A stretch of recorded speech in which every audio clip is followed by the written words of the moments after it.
broadcasting to YouTube. So those who are not watching us live will be able to watch us later on. Nice. It's perfect. We are on. So, hello everyone. Hey guys. It's our March Roastrum edition, and today we have an amazing panel speaking about different roasting styles, about what is Nordic style, what is the styles that we expect to find in Asian roasteries, what we expect to find in the south of Europe. So all the kind of roasting styles. And our panelists today are amazing people. I would start with introducing just very briefly each of you, and we'll definitely let you a bigger word in. Chanho is from Australia, is a business owner, an MBA, a roaster and competitor, and running a truly award-winning coffee business in Australia. So we definitely want to learn more about this. Anthony is our Swedish roasting champion from last season, but also award-winning barista in Sweden, who have amazing international experience, but who is also teaching, consulting, judging, and do a lot of great things. And Alex, well, needs no additional introductions. Alex is the world roasting champion.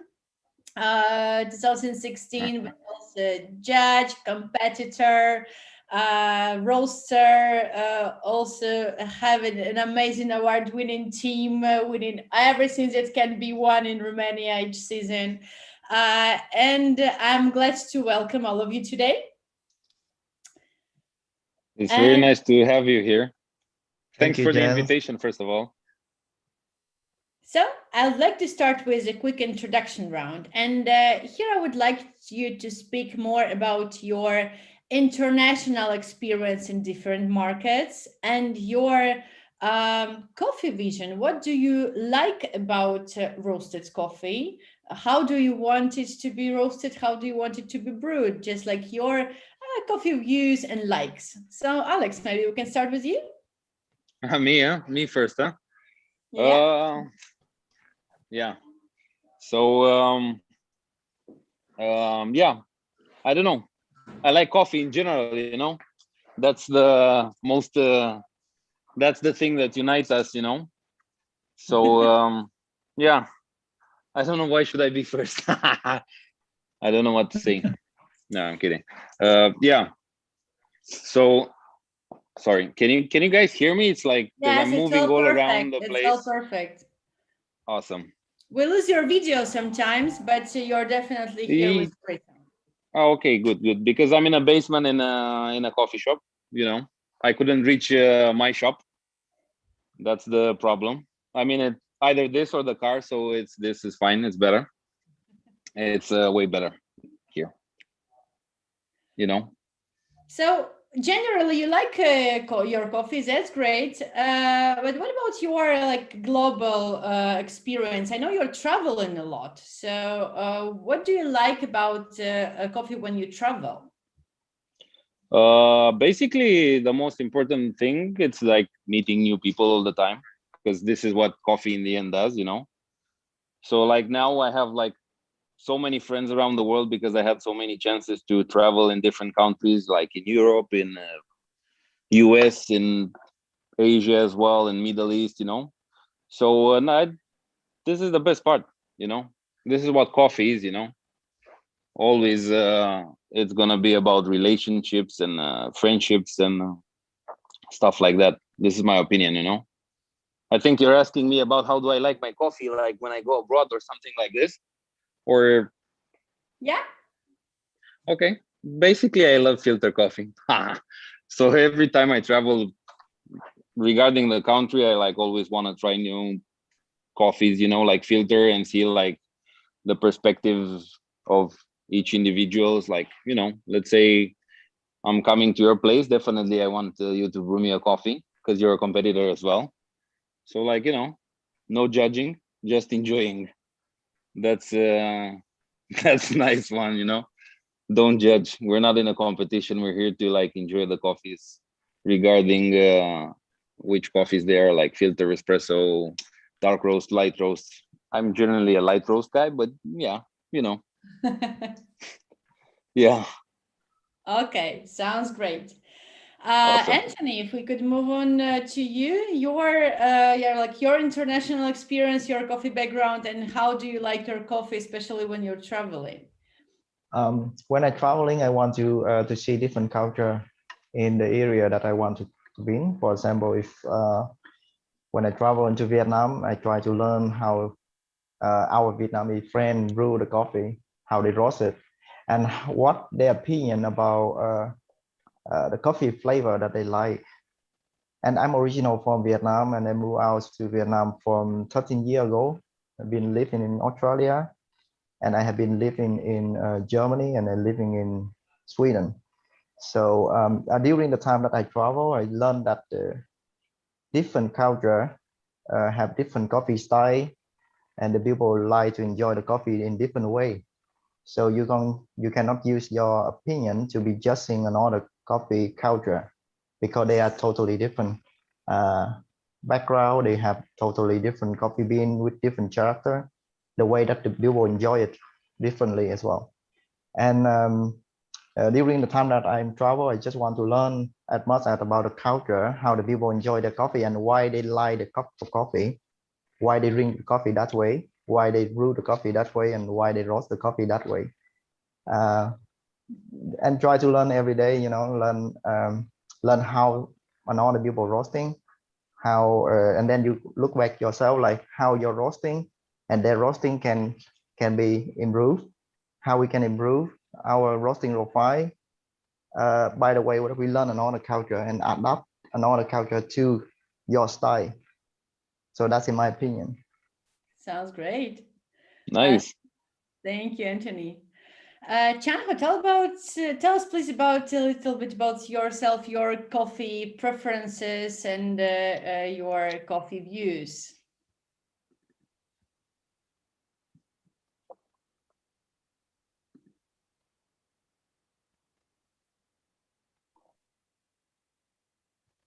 Chanho? Yeah. Yeah, that was a question to you. Cool. Well, like I'm originally from South Korea and been living in Australia for like 8-9 years now.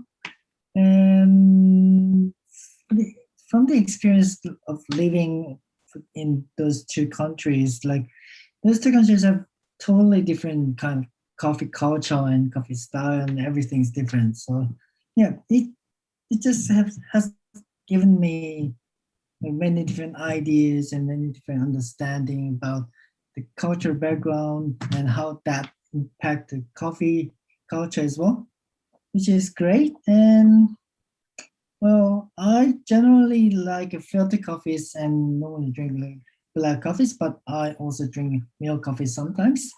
And whenever I travel to South Korea or other countries, it's always great to have something different style, like trying to find a different roasters and different styles. Like Alejandro said, like something like dark roast, light roast, even like medium roast or whatever the degree of roasting. Like it's great to experience, it's great to explore different styles in different countries. So yeah, that's it.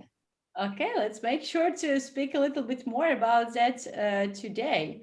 So maybe I would jump in more into your coffee business. So all of you are roasters and founders or co-founders of your roastery.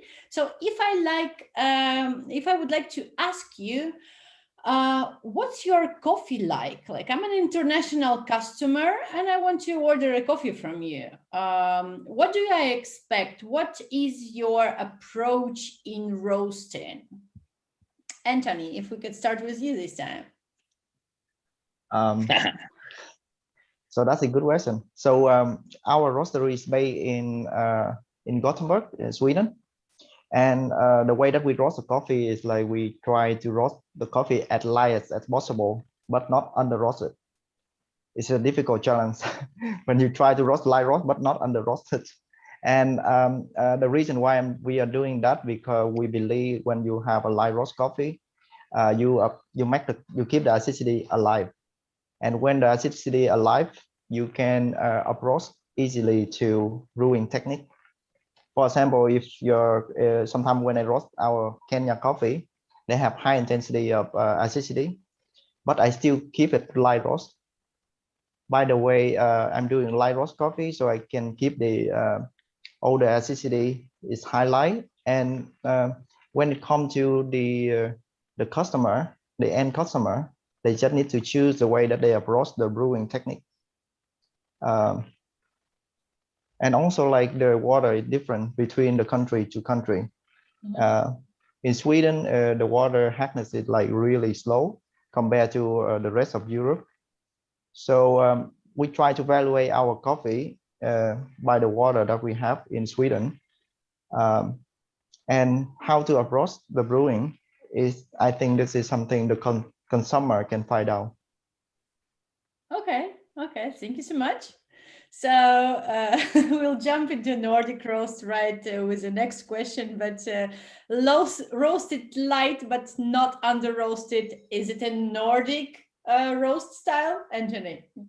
I think in general, when we hear about Nordic roast, they will stop the roasting right after the first rack. So that means when you start the first rack, the coffee just start to developing, and sometimes because the different of the bean size, some bean are already bracking and some bean haven't finished the bracks. So that means they will combine between developing and underdeveloping, and it's really real challenges when you try to approach the profile that can hit all the coffee bean right after first rack immediately. So that's why it's difficult to, when I say try to get a light roast as possible, but not under roasted. Okay, I see. Thank you. Chanho, if we can move to you, let's say you are in a World Coffee Expo sometime when it's gonna be happening again, and you have a booth, and the people are approaching and asking you, what's your roast style? What's your coffee like? What do we expect in your coffee? So tell us about your approach. Well, like we have like two different styles of roasting for the blends and single origin. First of all, like for the blends, we do like dark roast, because Australia is like almost 90% of customers are drinking milk coffee. So we had to make the blends to cut through the milk in terms of strength and flavor, etc. So we have 4 different blends at the moment, which have all different degrees of roasting. So it starts from medium dark, and to dark roast blend we have. And for the single origin roast, we do as light as possible. It's kind of like similar to Nordic style, but I reckon the difference is, like Anthony said, we have different order, different drinking, different brewing styles, etc. So what we normally do is light roast, but we are trying to, as long as possible for the marination period, so that it can have enough sweetness, enough texture, while it's still in the light roast degrees, so that having all the light flavors like florals and fruity notes, whereas the light roast coffee usually lose its sweetness and body. So yeah, we're trying to have both characteristics at the same time. That's what we normally do. Okay, sounds great. That's another thing that we just found out about the styles. I mean, in Europe, we try not to have a lot of blends. I mean, there's it's a rare thing blending in Europe, while in Australia and in USA, it's quite a popular thing. How do you think? Well, like I said before, like normally, like in general, people drink milk coffees like flat whites and lattes and cappuccinos, and most of cafes are using the blends to produce those milk coffees instead of single origin. First of all, maybe because of cost and maybe because of roasting degrees, etc. But like as you know, like dark roast are easier to cut through the milk. And not all the roasters are doing dark roast, but most of roasters are doing at least a medium dark, let's say like city level of the roasting degree. And it is often to see that roasters are doing dark roast like after the second crack for the milk-based coffees. Wow. And like for the specialty roasters, it's like there are many roasters doing light roast for the blend product, but there is a big gap between those categories and the other categories, and customer preference is totally different for those kind of coffees. So yeah. Okay, thank you so much. Alex, you there? Yes, of course I'm here. Okay, so people are approaching you and saying, "Oh, we want to try your coffee. You're a world roasting champion. What's your style? How do you roast your coffee?" Definitely I try to roast it as light as possible. Like as Anthony said as well, it's like not being under roasted, which sometimes can happen. Like, I cup it and it's like, yeah, it's too light. And I have to like, give away the badge for free. Like, my employees, my, like for not customers, like, people like my mom, like, friends, like, here's a bag of coffee. It's free. Don't judge it again. It's too light. Sorry. Yeah. You can use it for like, because there's like a lot of advertising here in Romania, like green coffees, like, gonna make you so slim, and it's like stuff like that. And it's like, what? No, it's not. It's not gonna do anything. So yeah, definitely I try to do as light as possible, So as well, we don't have blends because we're trying to educate as much as possible people to, at least have a knowledge about a specific country and a specific like what a single origin or a single estate coffee is. So that's why we're trying. I mean, I'm trying to maintain as much as possible the flavor characteristics of the certain coffee. Like for example, now I have a Brazilian coffee, a natural Brazilian coffee in the espresso. So we always have two grinders. A Brazilian, which is like, for people more calm, more, chocolatey, let's say, not something super mega fancy. And then we have like, for now we have a washed kokere, Ethiopia, which is, and we ask people like, would you like something fruitier, more special, or would you like something more, like chocolatey and like, more calm, balanced? And then based on the choice, of course, we give them like milk and espresso, or unfiltered. We always have weird stuff, like the Hartmanns and stuff like that, which is very good. I still have to send you that coffee. I know. I haven't. Yeah, I haven't got time for that yet. But yeah, so filter coffee is like definitely as light as possible, like crazy light. So I sacrifice a lot of body just in to have more flavor and more acidity, and to be more different than others.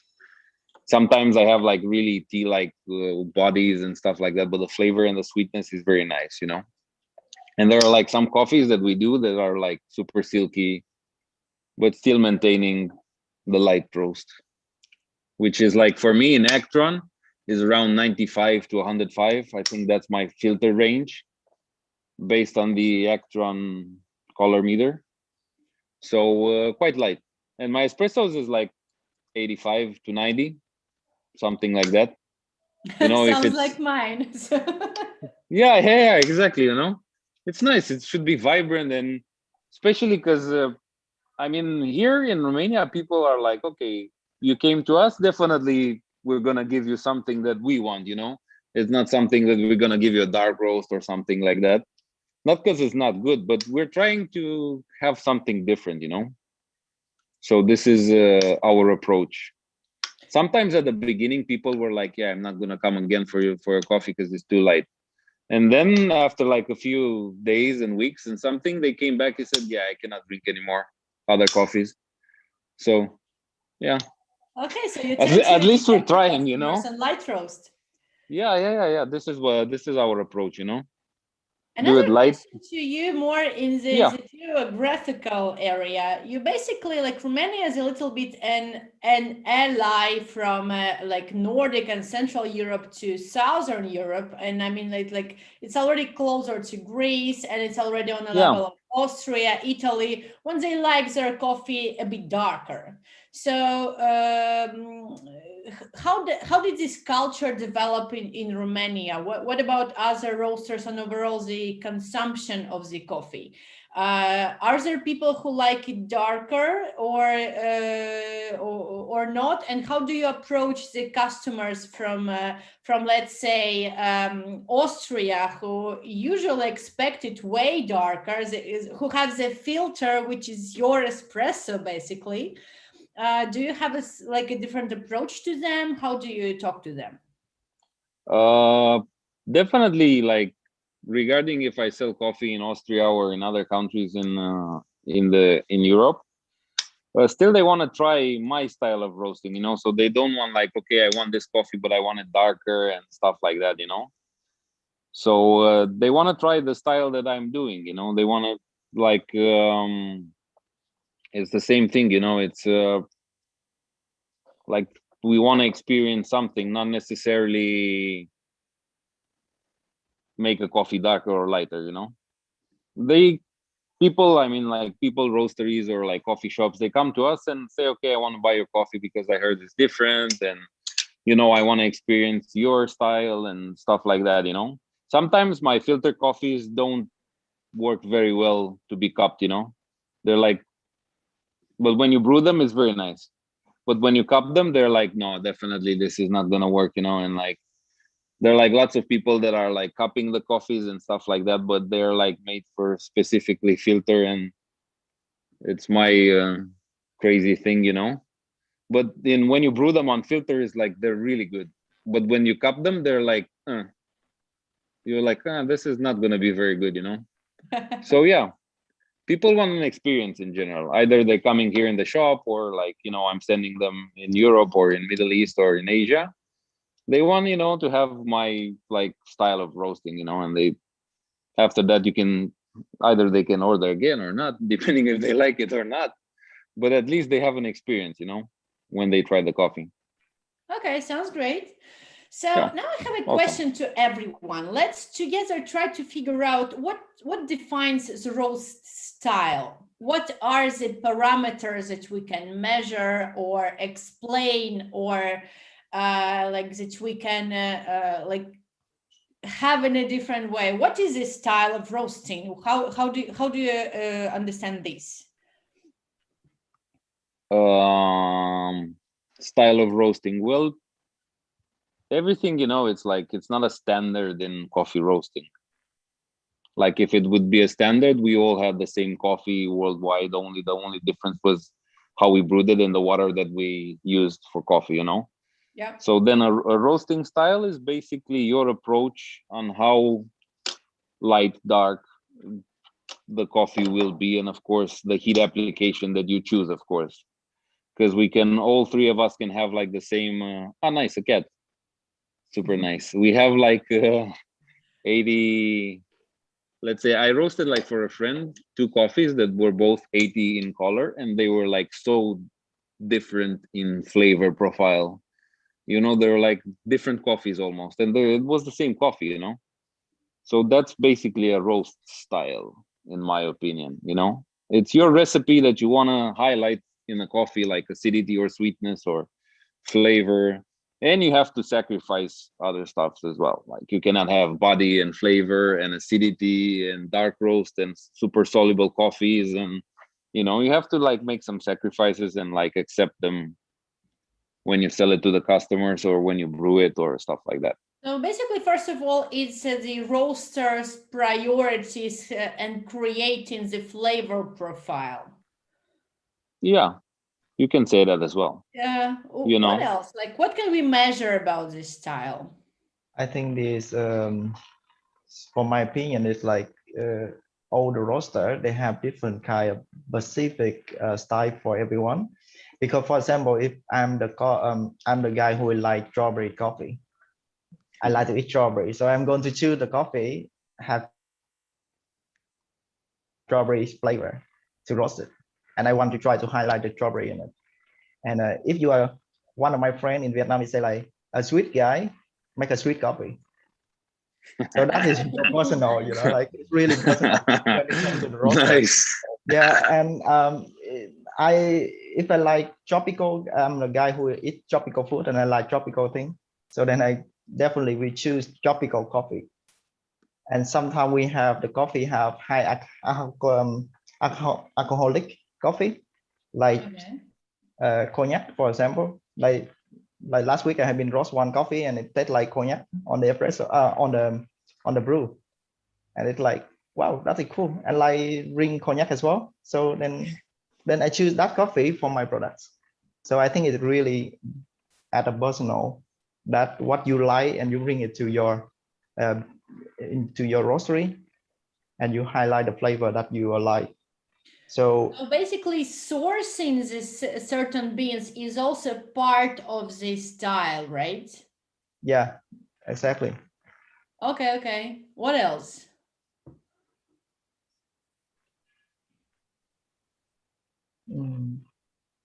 I would probably want to add one from myself. What about the like basically the level of roast measured basically in artrons, as Alexandru say, when we define light, which is like 100 in artron, and we define, you know, like espresso. So it's already adds a little bit more of topic for our discussion, because light for Austria, let's say, or for the Southerns, and light for, you know, Nordic is a little bit different in light. So if we can add certain parameters, it's already gives us a little bit more of same things we discuss. So maybe the color as a definition of how light it is, I would also add to this list. So for Definitely.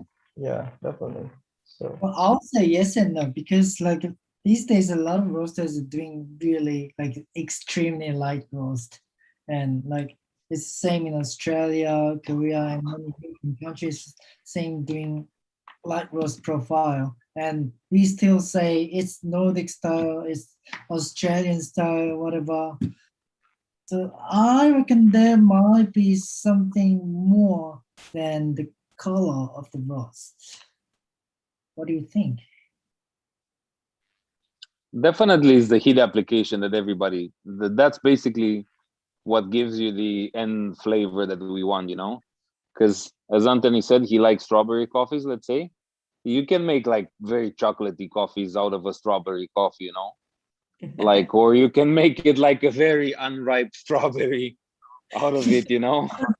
So it depends on, like, you know, in the end, like roasters like us, you know, it depends on us what we like, and definitely this is what we will highlight for our customers, like, you know. Also there's like, for example, in my shop, like I have like a lot of people that buy for home, you know, home users, like, and sometimes my light roasts in espressos are a bit difficult for them to extract in some press the button machines like DeLonghi's and like Philips Psychos and stuff like that, you know, because most of the people back home, they don't have like professional espresso machines and stuff like that, you know. So, but again, I'm still not changing the flavor. I'm not changing the roast style, you know. It's like, you know, it's my approach. It's my, so for other countries, like having a bit medium roast or something like that, it definitely will be more soluble for those type of machines instead of like my roast, you know. So what do you think? so the I think another thing that we can concern about different roasting profile is about the moisture content inside the coffee after roasted. In the same light roast coffee, in the same color light roast coffee, we can have different moisture content in different bean. For example, if I do 2 roasting profile, it's the same roasting level but different length. So, and when I'm measuring the moisture content after the bean is roasted, so the bean have a longer time roasting, so have lower moisture content, and the bean have a lighter roast, not the same level roast, but shorter amount of time, so you have content higher water, like moisture inside, and it's also contribute to the flavor of the coffee somehow. So we don't know. So and also to the way it extracts. I think somehow they connected to the way that you extract coffee as well. Sure. Okay, then. So here's when I want to jump in a different topic, when the way we extract dictates the expectation to the roast. Like, let's say that's what we call filter roast or espresso roast, or some have it like as an omni roast and claiming they're just roast for sweetness, right? But then, as Alex mentioned, some just have an automatic machine, like this office type of customers who need to have it even darker in order to extract well. So, what are the styles that are dictated by the way that we extract the coffee? Do we approach them differently? Do we have a separate line for office coffee and separate line for, specialty espresso coffee, separate line for a milk-based coffee? And where do we focus on for those? I think I will more focus into, I need to find the data about the, for example, if I want to brew the coffee on the Longi automatic machine, I need to know what water they are using. Are they using unfiltered water or are they using filtered water? And how long the coffee is extracted in that DeLonghi machine. For example, in the commercial market, they can brew the coffee on 60 seconds. And what is the grind size of that machine? So we need to have a little overview of the data, how that machine is built to brew the coffee. And then we can approach it to our roasting profile to analyze a little bit different, to giving more extraction or less extraction into that machine, approach to our style. I wish that we would live in a world when they would actually adjust the brewing parameters to the roasting parameters, not the opposite. Yeah, Chanho, that's true. do you have separate lines for milk-based, espresso, or maybe for office-based machines? Well, no, we do not have a separate of list for those offices or something like domestic machines. But what we do instead is to have many different kind of single origin coffees and many different kind of blends at the same time, so that people can choose whatever they need from the list. For example, like we are, as I said, like we are offering 4 blend product, and at the moment we are offering 2 more Easter blend. And also we are currently offering like 11, 12 single origins, so that people can choose this bean or that bean. And we are offering also the guidelines for the domestic machines, or like different kind of hand grinders and like home small electric grinders as well, so that people can approach a little more easily than it's supposed to be by offering some data from us. So we are not changing the roasting profile, and we are not changing the roasting approach, but we are offering many different kinds of coffee beans instead. That's how we do. I like it, guys, that you are this strong opinion roasters. You don't change for everyone. They need to change for you. Well, when I was developing our blend, we tried many different surveys and many different blind tests with our customers, and we have found what our customers exactly like, and we are categorized by 4, and we have developed 4 different blends. That's what we've done for the last 5 years. There is like a quick question actually for you in this regard from the audience.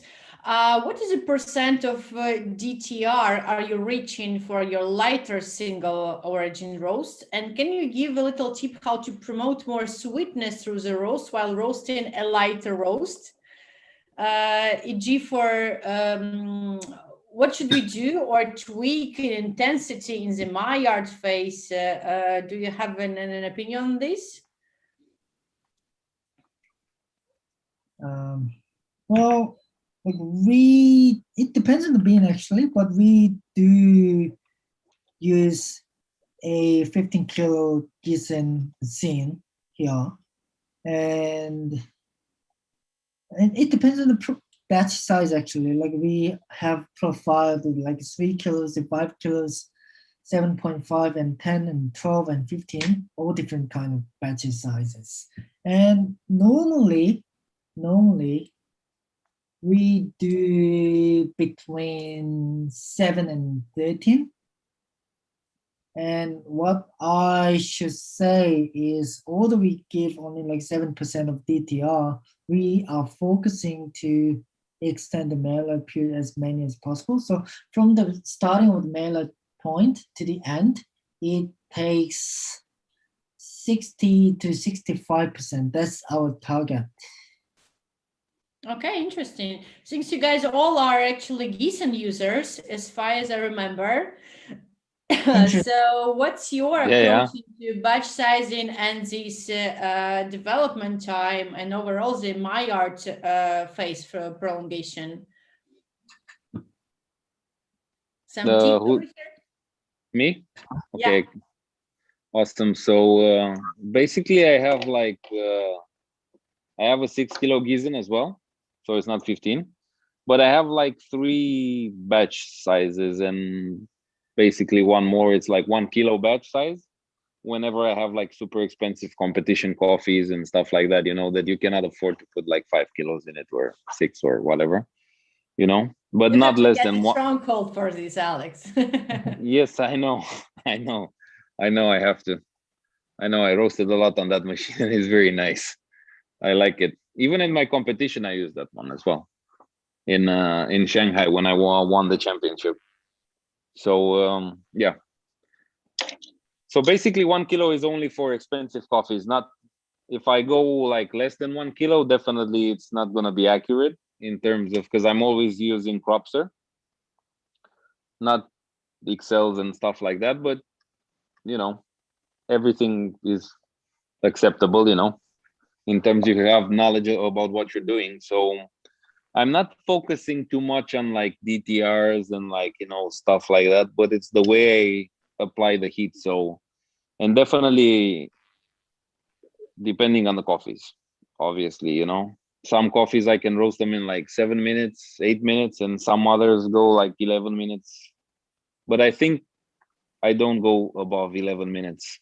I mean, I don't think I know. So basically 11 is like, you know, maximum, you know, which is like more of an espresso milk based coffee actually, you know, which is a bit medium, like 70-ish something, 75-ish around there in Actron color. Okay.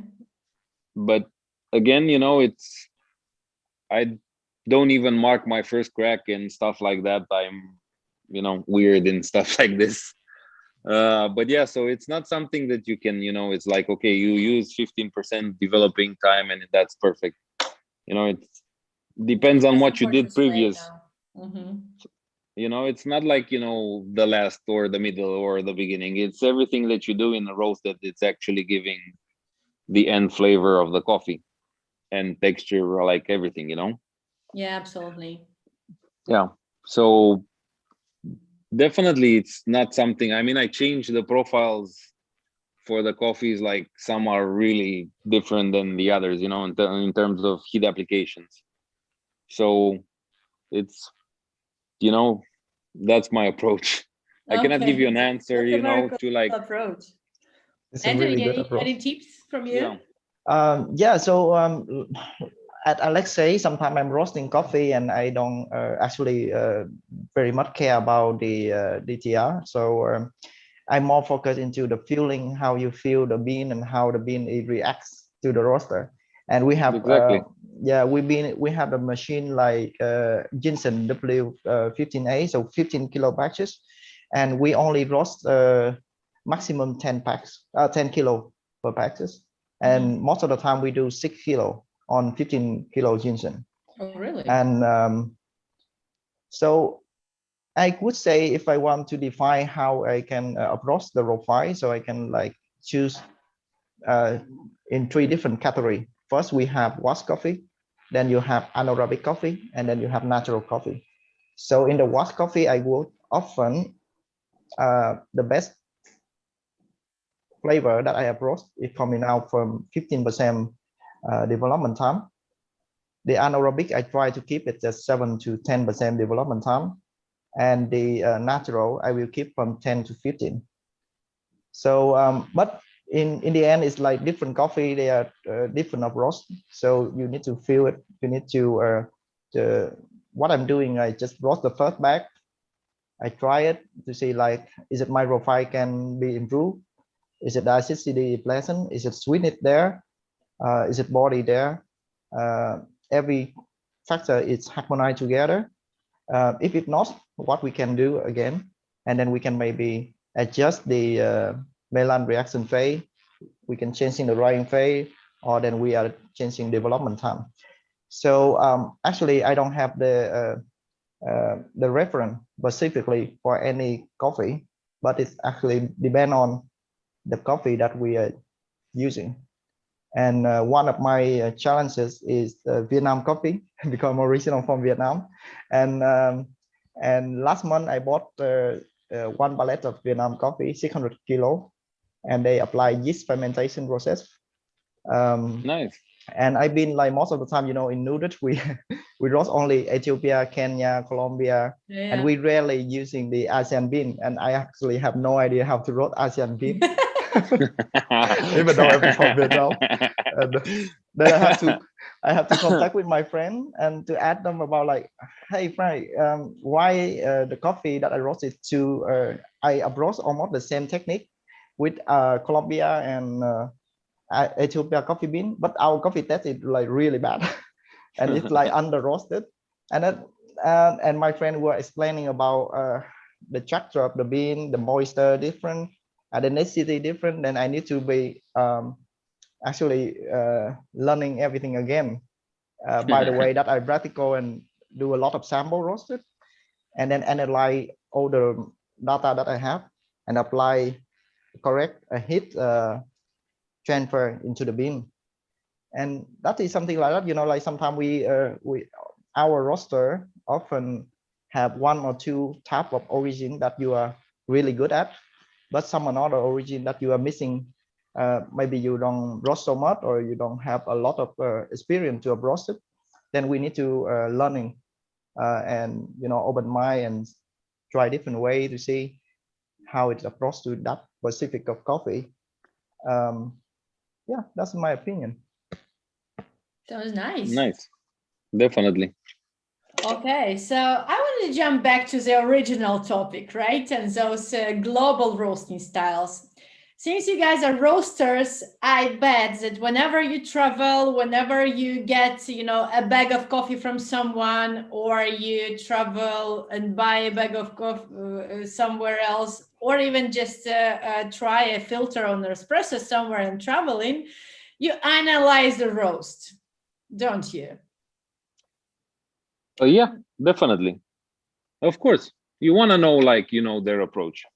As same thing, like I'm sure that other people and other roasteries, even from Romania, they buy coffee from me and, like, you know, measure the color. And this is how we learn, you know. It's like, okay, this is super light, and then you say, oh, but this is like so sweet and like so fruity. And you can even ask them occasion, dude, how did you manage to get it that light and like have that much body in it, you know, or that much sweetness or stuff like that, you know?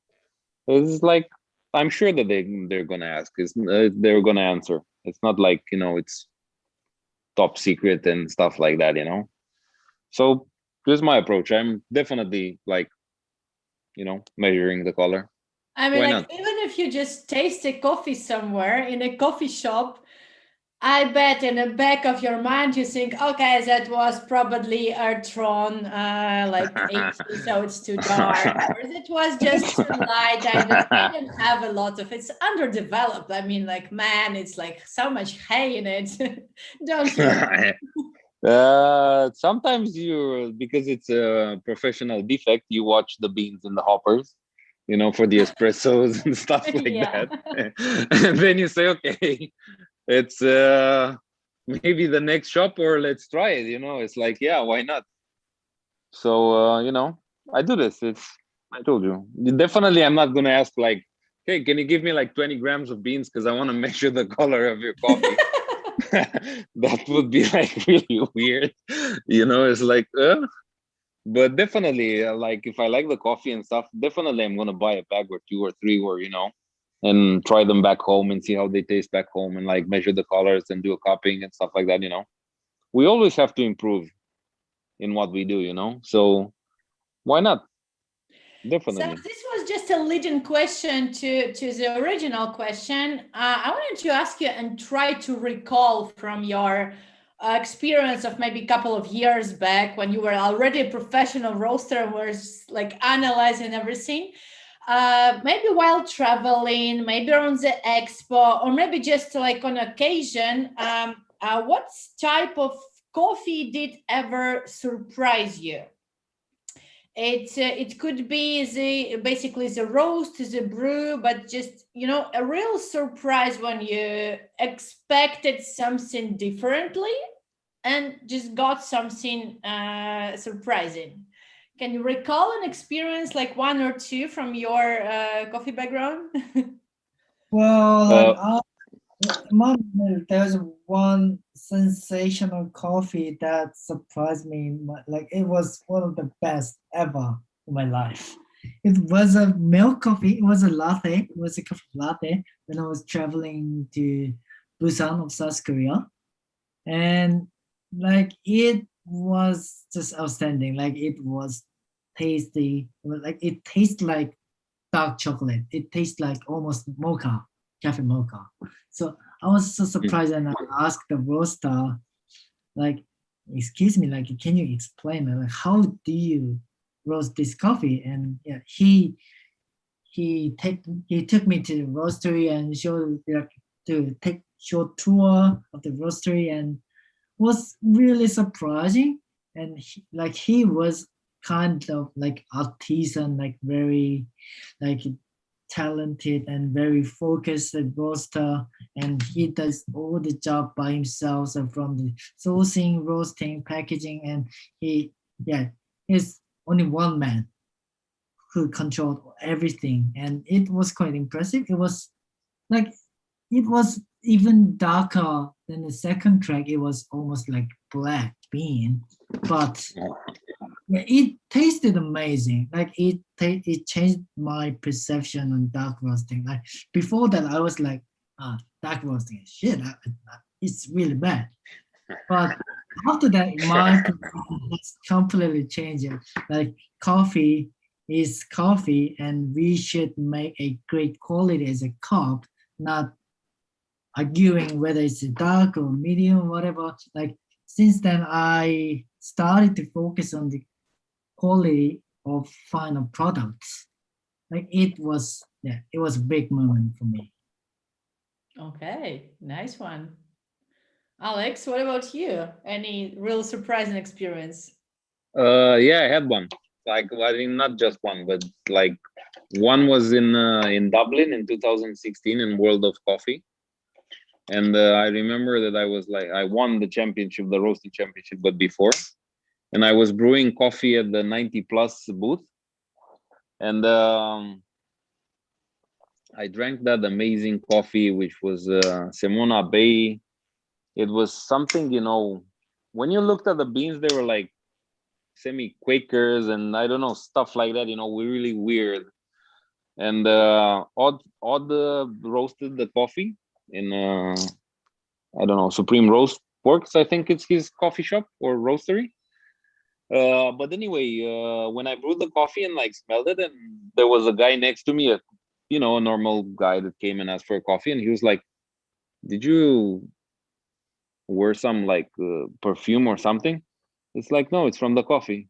It's like, "No, no." He came and smelled me and like, he's like, "No, it's from the coffee. Like, smell the coffee." And it was like freaking amazing. Like that coffee, like looking at the beans, and then like what was in the cup was like crazy, like unreal experience. It was like, wow, super nice, you know, because you expect like to be like, you know, I don't know, bad. Like the way it looked and the way it tasted was like completely outstanding, you know, and it was like, wow, mind blowing what a good roaster and a good farmer can do with a coffee, you know. How was it roasted? Because I know many struggle when they meet first times, those crazy fermentation really struggle to roast it.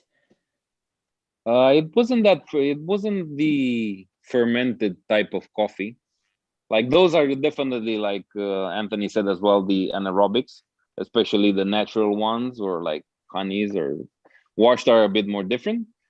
But they're like super extremely fermented, and they, if you go a bit beyond a certain point in the roast, they will get oils and there will be like chocolatey and like, you know, you're lacking all the fruits which the producer like actually tried to highlight, and you get like, you know, normal rum chocolate, you know, nothing fancy, let's say, but for sure you can get like outstanding coffee. So those are difficult to roast, but that one was, I don't even remember, like it was like Quakers and stuff, and it was like light and mixture of all the colors in there, except like really dark, you know, because it could not be possible, but because it was an Ethiopian.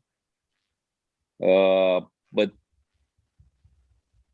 you look at the beans and then you taste and it's like, holy holy Lord, I don't know, crazy. It was really crazy, really, like seeing Okay. the beans. So yeah, definitely on a tip would be definitely not to go too much on the anaerobics, you know, like keep them a bit lighter because they will give you more fruits rather than chocolatey, and you know, where you can get chocolate in All a lot right, of here coffees. I also have my own experience with those. I had a coffee end of last year. It was I think Monte Blanco from Colombia. They are known for like some really weird and crazy fermentations. And Nice. by the time I learned how to roast it, it was already my last batch. And I ended up understanding that when it's 100 Artron, it's already too dark and bitter. I didn't understand how is it working, but my final batches were 115 in Artron, and it's there when it didn't even crack. I didn't hear the crack properly, but this is a point when it was tasting great, juicy, balanced, sweet, and like absolutely no hay, absolutely no, you know, these kind of things. And it was, wow. You sometimes you just, you know, those fermentations, you just break the rules of roasting, like absolutely for sure. And I froze a couple of those last batches, and since it was already out of, it was like a kind of Christmas coffee, was already out of stock. But I had some last ones, you know, that I just added the samples to the upcoming customers. And when they, you know, get some really, really nice, expensive, great geishas and a small sample roasted 2 months ago of this Monte Blanco, one thing they get back to me, wow, this Monte Blanco was great. It was like, really? I mean, it's 120 in Artron roasted 2 months ago, which was already a past crop coffee, and you're telling me that it's better than anything else? What did I do? So yeah, Anthony, what about you? What are these really surprising experience? We already know one about the Vietnamese coffees. It's not that easy to roast. What else? So the most surprising coffee that I try is actually not from Vietnam. It's from Ethiopia. That when I just at the technical judge in Paris finished barista champion, and they have a barista champion 2019. His name is Capo. He competed in the Barista Cup, and he using the coffee roasted by Supreme Workshop in Oslo, Ethiopia coffee bean. And at that day, I actually just in technical, so I'm not allowed to testing, his coffee. But right away, he put the coffee into the grinder and he grind it. I can smell the strawberry where I standing. I can smell the strawberry coming out, come from the coffee. I like, oh my god, what happened? It's a strawberry coffee. And then you like I say, you like I in love with strawberry, And then the aroma of strawberry is actually attract me so much, and I will have to be like come back after competition and talk to couple like, hey, can I get one sort of espresso from you with the same of black coffee? And that one is the anaerobic coffee in the fermentation in the back from Ethiopia. And I also somehow I think they're extending the fermentation process as well. So this is long fermentation. Okay, there's one more topic I want to jump in is competitions. I mean, you guys all are very experienced competitors, so like with a really great results. And I know that some of you also judge a lot. And what is a place for style of roast in a competition when we have international panels of judges? And let's start first with the Brewers Cup and then maybe move into roasting competition because it's a different approach. Where is there a place for this style, and how do we approach roasting for a competition? Is it only based on let's say the type of coffee we have, or the type of extraction device that we want to do, or maybe do we take into account the location where we compete and what the local judges would expect, what are the local coffee culture, or we expect the judges to be global? Like, what do we do when we need to roast a coffee for the competition? And I know you all guys did a lot of this. Well, Alex, do you want to start? I don't know. Whichever. We will all speak about it, so it doesn't matter. It doesn't matter who starts. Whoever wants to start, they. So okay, I'll start then. If you guys. Yeah. So basically, yeah, of course, we did a lot of coffee, like for competitions, For brewing cup, I would definitely like. It's something personal, if you're the competitor and the roaster as well, or if you're working with a roaster, a specific roaster, they have to like, both of you have to adjust the way you brew and the way you roast, of course, so there should not be any ego between roaster and brewer and stuff like that, because in the end the coffee should taste good brewed and not cupped, because it's no longer a cupping competition or anything like this. It's like a brewed coffee, so we need to make it unfiltered regarding the device we're using. So this is my thing, it's like definitely, and regarding the way we do it, it's like, again, it's going to be based on the roaster and you that is competing, because you think it's probably the best recipe, and for sure you try it like a bit darker, a bit lighter, medium, and so on, till you get like the sweet spot, let's say. But it should be like as well for the judges, it should not count if they're like from Romania or from US or from Indonesia or whatever, because it's a worldwide brewing competition, so they should get like calibrated before very well, like not having so many, as well, because you judge a lot, so what I'm speaking about. They should have like, let's say in a competition I had like 9, and in the world I had like 7. It's like dramatically different. Like, yeah, coming from, I know what you're talking about. But still, for like, the national level, yeah, you've been also judging some Brewers Cup, yeah, national level, and of course as well. But for the national level, do we adjust anything, or we just try to go with those world standards and expect the calibrated judges? Yeah, I wouldn't change my roast style like going different.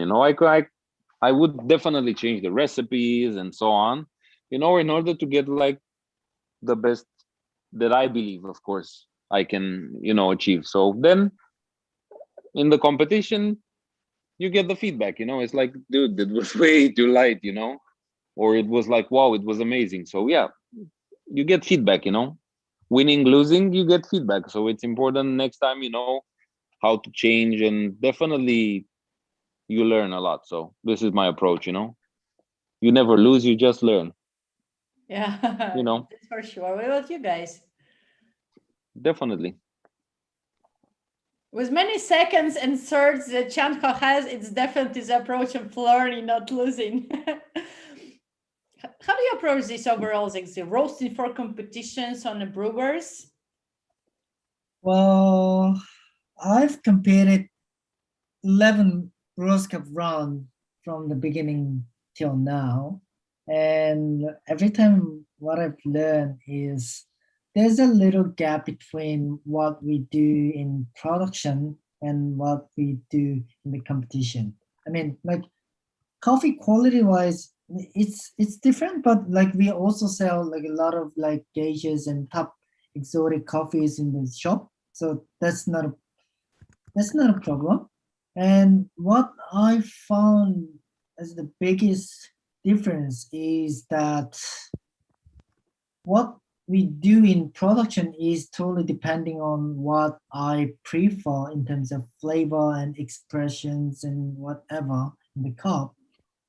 But in the competition, there is something that what judges are looking for. For example, in Bros Cup, although it says it's the score sheet structured similar to cupping score sheet, but there's a multiplied categories which are acidity, body, and balance, and those categories are multiplied by 2, which means they are looking for something that is brewed really well to express the balance and acidity and body really nicely compared to other categories. So that judges are looking for those categories and the other categories are not multiplied, which allowed the roasters to roast the coffees focus on those 3 aspects more than any other things. For example, I do prefer the light roast, extremely light roast, as light as possible.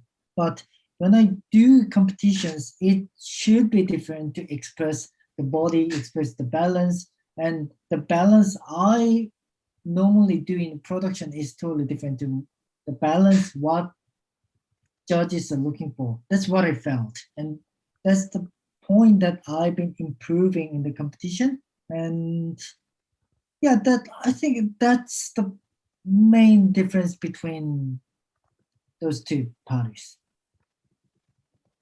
Mm-hmm. True. Anthony, and you? Yes. So I think during competition there have many factors that we have to look into before we can roast the coffee for different category. For example, if we roast for uh, um, World Coffee Roasting Champion, or we going to roast for a brewer, or we going to roast for barista cup. So the roasting profile should be of roast different compared to in different category. For example, in the barista, so we will be want to focus in the how we can create a harmonized espresso cup. Mm-hmm. So we don't want to have too much acidity in it. So then the judges can like score the coffee lows, and we try to hit those sweetness high as possible in the barista cup when we roast the espresso. And in the brewer cup, like Chanho say, there are some category in the core seat that multiply by 2, and that is how we exactly how we can earn more score coming from the by the way that we highlight those categories. For example, acidity, flavor, balance, and that is actually give the huge impact to the final score. Mm-hmm. However, I believe that we still need to be different in the competition. You don't want to be exactly the same with everyone else. So you need to be a little bit different. That make you become champion. And in the brewer cup, I think it's like, for example, if you have some coffee that you believe that is really nice alcoholic flavor, but the justice doesn't like the alcoholic. For example, how you balance them. Maybe some coffee have too much alcoholic, too much fermentation note, too intense, and the justice will be defended. And how you roast the lye, if you know the lye, this is a good fermentation and this is a bad fermentation. How you define the roast in the middle of that lies.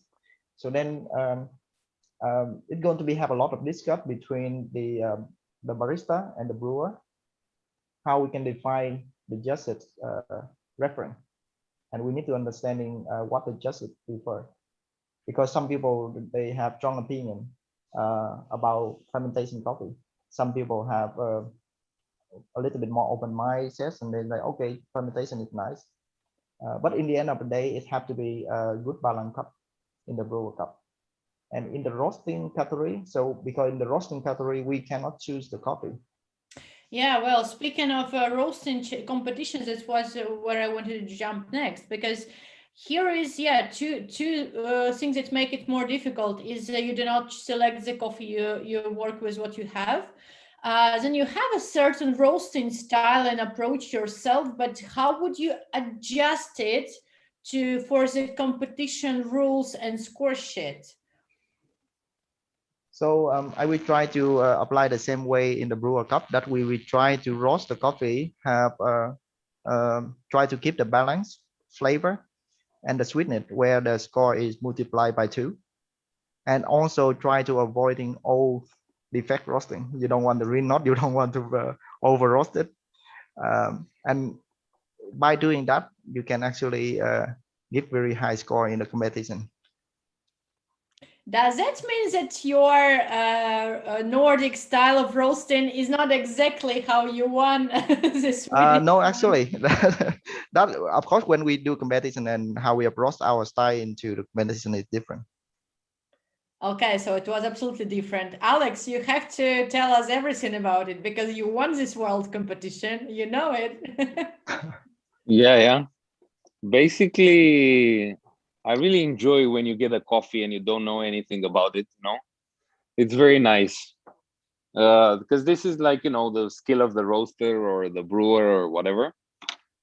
And definitely you need to follow the rules, like what they said as well about the score sheets. It's what they will score you more, if you have like less sweetness and more flavor, which I don't know if it's quite possible, but anyway, like, definitely you should be focusing on sweetness and on what the score sheet is about, But that doesn't mean that you have to I didn't change, like I went to super dark, because sweetness, first of all, is very subjective. Like, what is sweetness? Like, how do we perceive the sweetness? Like, is it the sweetness which is a fruity one supporting the acidity, or is it the exactly sweetness of caramelization, or is it a little bit of both?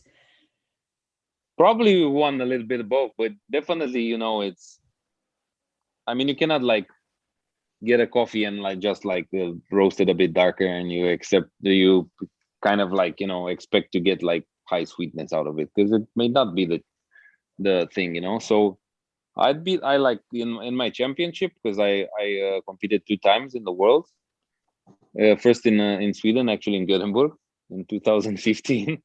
Yeah. And definitely I changed totally my approaches for the following year, 100%. I forgot Where everything. did you place? What was your number in the world in Gothenburg? I think 7 or 8. I don't remember exactly. Good start. Or I think it was 7 and then 8 because of some mistakes, something like that. I don't remember. Anyway, 7 or 8 place. Not bad, but not first 3, 4, 5, 6. But still, it was okay, for the first competition, for the first roasting competition. I was happy, I learned a lot of things. And definitely for the roasting competition, is not just the roasting part that matters. It's the production plan that you have to give to the judges, the green grading, everything, like in 2016 when I won, Dimitri was second place, and it was 1 point difference between me and him. And between Dimitri and Matthew, who was like third place, was 1 point difference, you know. Oh my So God. it was like, Wow. it was like really close between us, you know. So it's not only like cupping, but it's also like green grading and knowing the coffee as well, and be in time and like know the defects. And definitely you have to plan the roast, like, you know, like for example, definitely if you're not like, you don't have any color meters, and then all of a sudden you have to give a certain color to the judges, you know, on the roasting plan, it would be quite difficult, you know, because when you have like, when you roast it back home, like lighter, darker, medium, you know, like kind of, you know, eyeballing, let's say, you know, okay, this is like 80-ish, you know, over there, and this is like 90 or something like that, you know. But when you never measured, you know, like when you only know like city roast and French roast and whatever, I don't remember, cinnamon and stuff like that, you know. Definitely it's like, you know, you have to use it. So you have to have one as a roaster. First of all, it's very nice for QC as well to be consistent, because that's the hardest part in our job, you know, and in our industry, to be consistent, because we can manage to get like super nice roast, and all of a sudden we cannot replicate them, you know. that's the problem, you know. Getting one roast which is very good, it's nice, you know, but then you have like 20 more roasts or something like this. So yeah. And you have to plan it, describe it in advance, tell what the color would be, and then hit the color. And there's quite a lot of points in this. And if you don't hit the color with, let's say, 3, 4, 5 points, that's it. It's hard to win after this. I mean,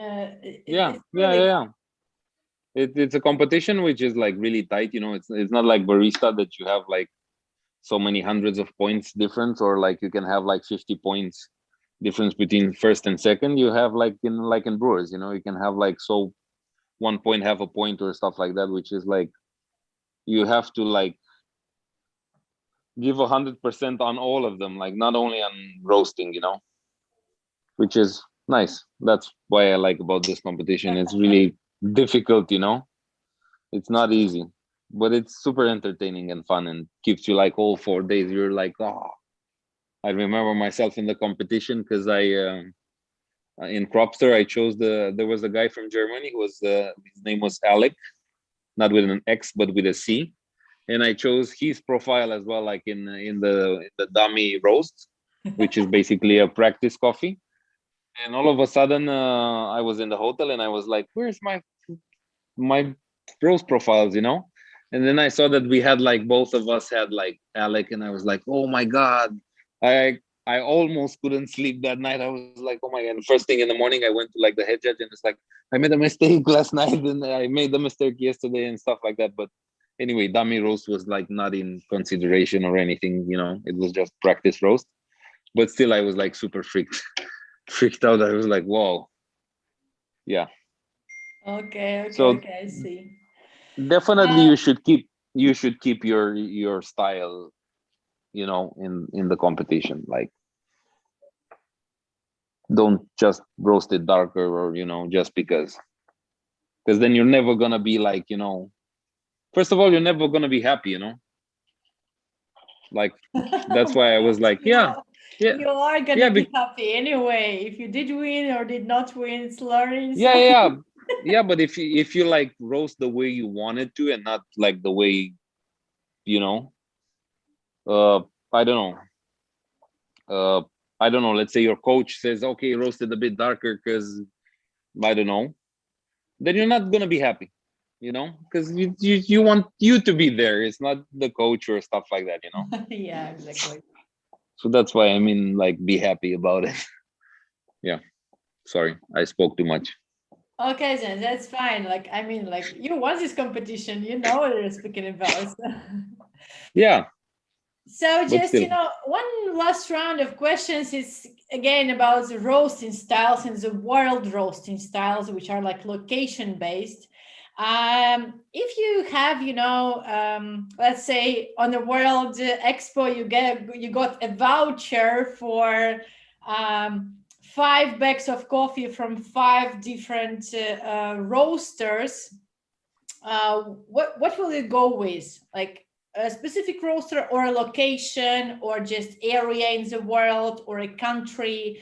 And because you just want to, you know, nice experience and taste different coffees, like what will you choose? Just you can name brands or not naming brands, countries, or just, you know, overall, what will you choose? Just 5 different coffees from 5 different wherever roasters, locations. Let me start with myself, just because it's a tricky question. I just hated one. So I definitely, out of all the Nordic roasts, I kind of like the Swedish most. So I would definitely go, you know, with 2 different Swedish roasters just to see if there is a difference there. I really like what's going on in UK, but it's always, you know, it's always a surprise. There is not such thing, on my opinion, as like British or like UK roasting style, because they go in very different directions, but they tend to be really good. Like what I tried recently is nice. So maybe someone from UK.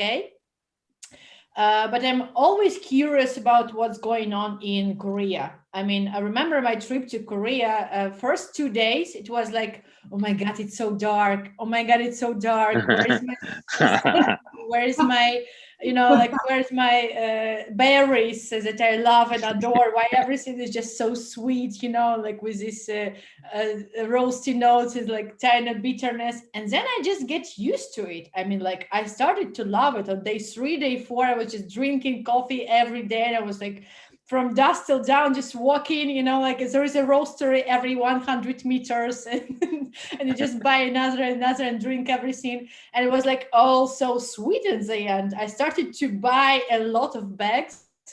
And then when I came back to Europe, my next trip was basically next day to Sweden, to Stockholm. And I just, you know, went straight back to drop coffee roasters and found, so a friend, you know, ordered a Kenyan coffee from drop. I was like, oh my God. So after a week in Korea, I was like, oh, it's hard to drink this. So yeah, so I would say that they are a different style, but it's very tasty. I like it. So I would definitely go for some more Korean roasters myself. What about you guys? Alex?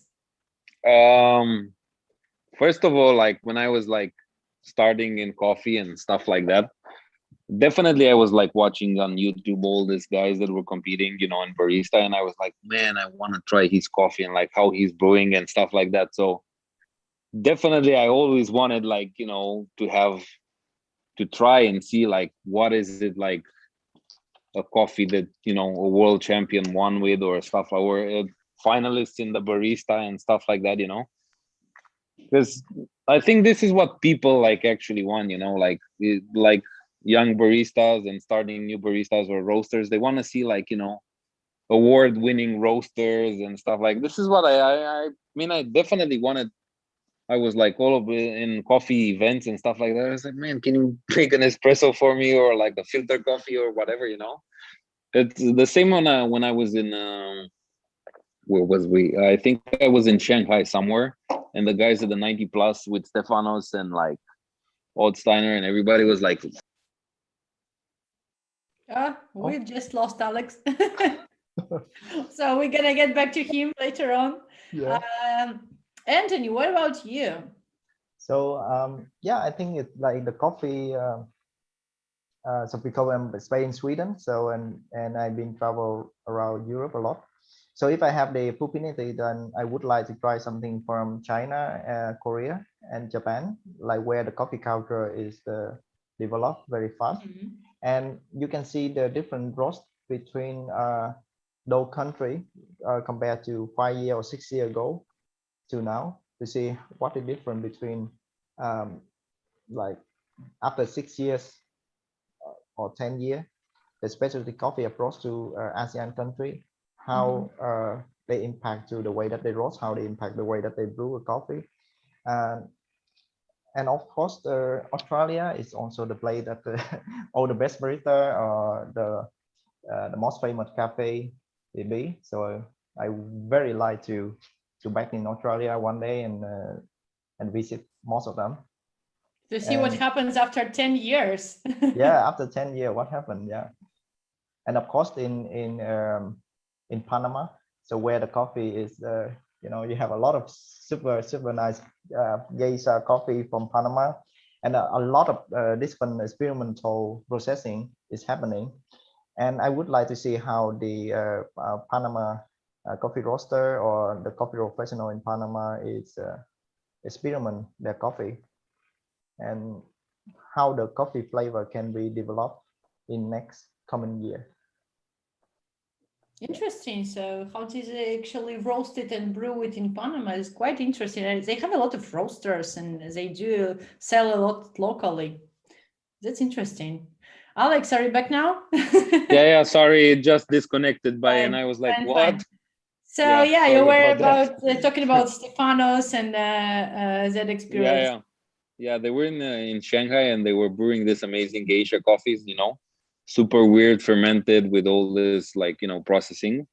And when I drank the coffees, you know, it's like, yeah, this is like insanely good and stuff like that. And it was like, you know, a relief that it was like, wow, now I can say that I drank from world champions or from world champion, or, you know, stuff like that. So that was like what I would like. But that the Anthony's idea was really nice as well, like having, you know, coffees from like farms, you know, like seeing how they're like doing and roasting as well is super nice.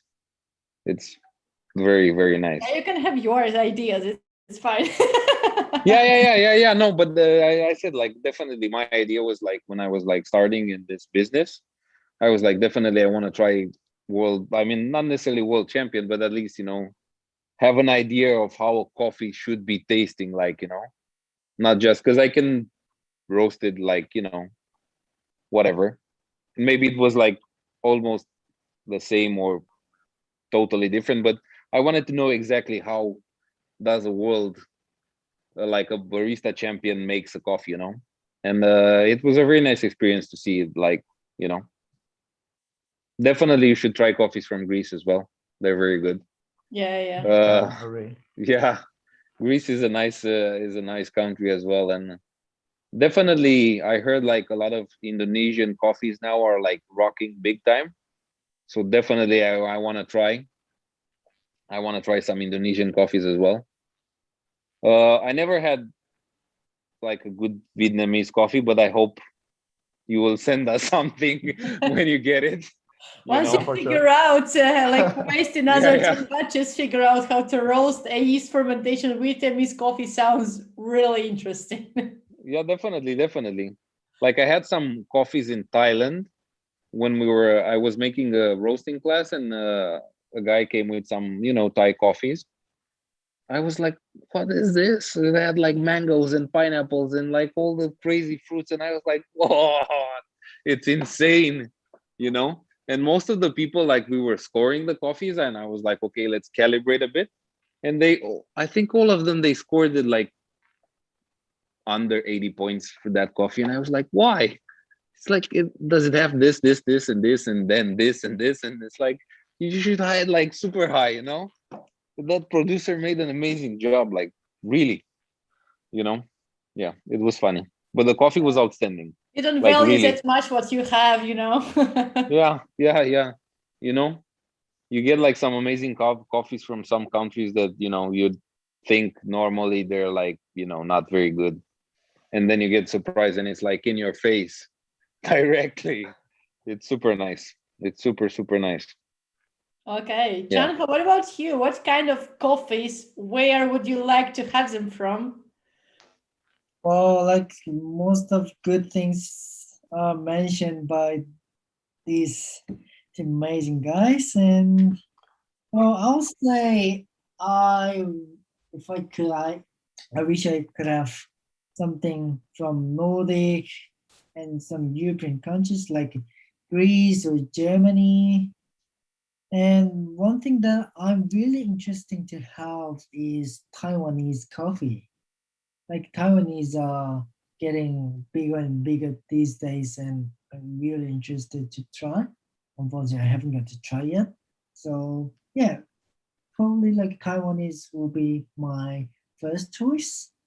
And maybe the United States. Haven't tasted United States coffee for a long time, for me personally. So I mean, they have such a big, spread from premium, great, amazing light roast to blend, dark roast, whatever, small artisan, huge. Wow. I mean, you can just not say there is something like United States coffee because it's basically what explains the world. Yeah, it's but well, like my favorite roaster in the United States is counterculture. Okay, yeah, counterculture for sure. Counterculture coffee. I'll go from counterculture, and yeah, I need to explore more about the American coffees later on. Yeah, that'll be my choice. Nice one. So we just virtually traveled to different places and exchanged some crazy coffees with each other. So I hope we get to travel again soon. Yeah, hopefully. And in the meantime, let's just, experience exchanging coffee. So I'm sending you mine. Definitely. We have to do this. Okay, guys. Definitely. It was a fantastic talk with all of you today. Thank you so much. Thanks. Thank you as well. Thank you, everyone. Yeah, everyone, just enjoy your coffees wherever they are from. Okay, thank you. Bye. Bye, guys. Bye. Bye. Bye. Take care.